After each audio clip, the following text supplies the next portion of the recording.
La parole est à Adrien Quatennens. Madame la ministre, nous avions bien vu que la France organisait les Jeux Olympiques bientôt, mais nous n'avions pas vu que la chasse aux pauvres figurait parmi les disciplines de celui-ci.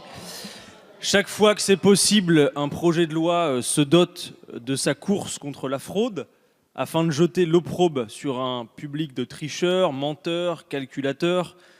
Nous ne croyons pas à ces visions manichéennes des individus. Elles ne correspondent à aucune réalité sociale.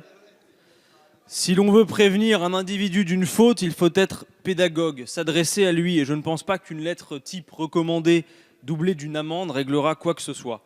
Si vous recherchez des fonds pour financer la protection sociale, demandez-nous, nous savons où trouver l'argent, car la fraude la plus importante en France concerne la fraude fiscale, 60 à 80 milliards d'euros par an, et moins de volontarisme dans votre gouvernement pour venir à bout de cela.